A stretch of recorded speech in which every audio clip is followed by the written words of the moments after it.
ማለት አሁን ቅድም ያልከው የልብስ ጉዳይ ላይ አንድ ሰው በጣም ውድ የሆነ ልብስ ላይ ለብስ ይችላል። ርካሽ ልብስ ሆኖ ግን ንጹህ መሆን ግን አለበት። ኢስላም ሁሌም ባላንስድ ነው፣ ሁሌም ሚዛናዊ ነው። አላህ ወደ ልብስ አይመለከትም ስለተባለ ቆሻሻሁን ማለት አይደለም።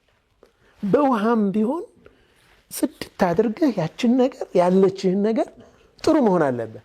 ወደ ሰላት ስትቀርብ ወثيابك فطهر አንዱ ትርጉሙ ይሄኛው ውስጥ ምንድነው እማሬና ፍካሬ የሚባል ማለት ነው። አዎ እማሪያዊ ትርጉም አለ፣ ፍካሬያዊ ትርጉም አለ። ጀዛከላህ ኸይር። ውስጣዊ ትርጉሙን ነው ከቀልብ ጋር ያገናኘና ቀጥታ ትርጉሙ እኮ ወثيابك فطهر ልብስህን አጽዳ። ሰላት ከመስገድህ በፊት ለሰላት ስትቆም ነጃሳ ነገር ይዘህ መቆም አትችልም።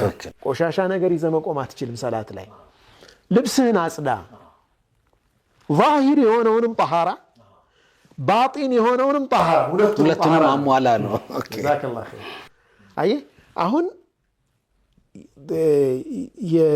የዛሂሩን ጠሃራ አሟልቶ የባጢኑ ጠሃራ ካልተስተካከለ ኒፋቅ ነው የሚሆነው አይደል?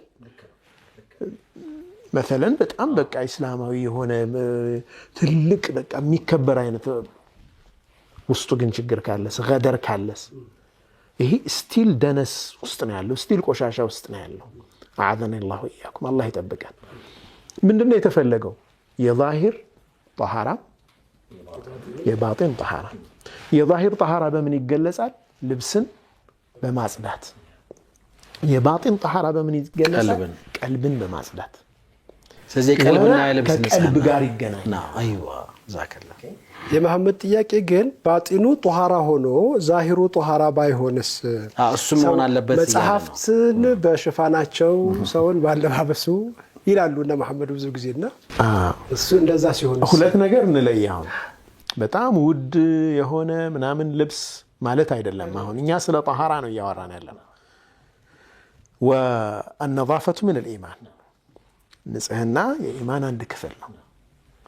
አይታችኋል? በጣም ችግረኛ ሰዎች ሆነው ንጹህ የሆኑ ሰዎች እኮ ይሄ ነው ሙእሚን፣ እንደዚህ ነው መሆን ያለቻቸው።